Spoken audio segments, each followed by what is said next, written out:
most people would think musicians are extroverts, but a lot of them are introverts, and that's what allows you to go into a hole and just write music constantly, to yourself. I'm shaking up my 8 ball because I'm trying to see what tomorrow's... It's Jess Iszatt here for the 2022 Mercury Prize with Free Now, and I'm joined by shortlisted Yardak.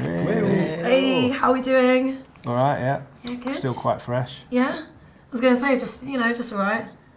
Yeah. Well, we're missing our powerful leader because he got. Where is James? Yeah. He couldn't get down this morning because of the train strikes, which we are fully supportive of. But no, it was a problem with that. How did you guys get down then? On the strike, we came down last night, but yeah. Yeah, he's up north, probably singing patriotic songs to himself all day. Where he belongs. So were you together when you found out that you'd made the shortlist? No, we weren't. What was the process for each of you? Our manager Ollie rang me and he was just like, "I need to tell you some news." And he told me, I was like, "That's mint." And then he rang me immediately afterwards and I was like, "Here it comes." He's like, "Oh, so sorry, I read the list wrong." Do you know what I mean? So, right, you thought he was going to backtrack. I thought he was going to backtrack. Yeah. What about you? Whereabouts were you when you found out? Where was I? I can't remember because Ollie doesn't often ring me. So it was like, yeah, something's happened, either good or bad. May have told my mum. I think that's the only... there was an embargo. The only You're not break meant in. to Yeah, tell you can anyone. tell your mum though, can't you? Getting an accolade like this, is it something like that you guys had thought about before? Did you even think about that before the album?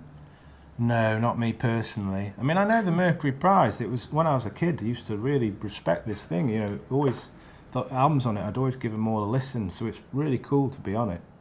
But no, myself personally, never thought about it ever. No. No, this is crazy.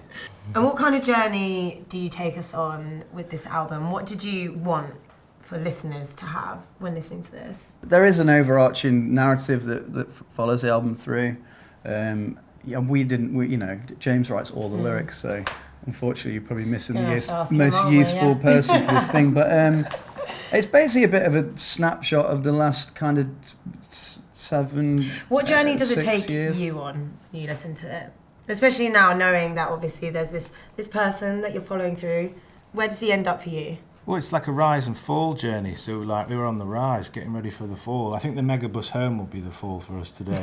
Yeah. What is your ideal creative environment then? Because obviously you're the musicians behind it. You can tell us that one.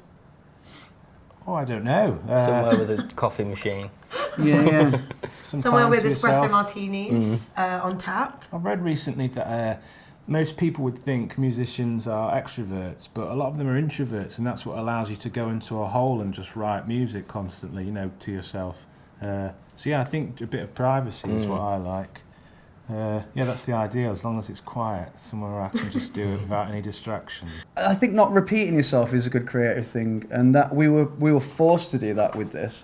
We couldn't write in the way that we've all written in previous bands, and we couldn't record in the way that we'd done that. So it was kind of like, amongst the atrocity of what was going on in the world, being forced into a new framework and a way of working was creatively pretty great for us.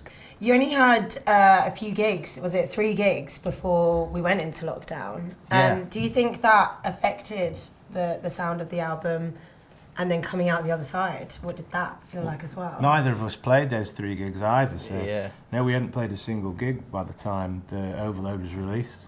Yeah, truly bizarre. It must be It's so not odd. Yeah, it's not a normal journey for me. No. No. What is the song that goes off during your live sets?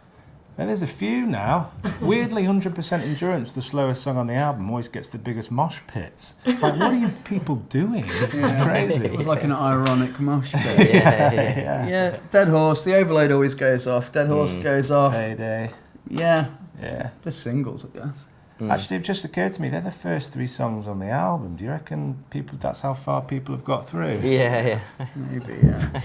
Yardak, obviously making it on to the 2022 Mercury Prize with Free Now. Congratulations, guys. Thank you. you so Yeah, much. thanks so much. Cheers. Yeah. That's big. The overload of discontent, the constant burden of making sense. It won't relent, it won't repent. I'll do remain in dissonance. The overload of discontent, the constant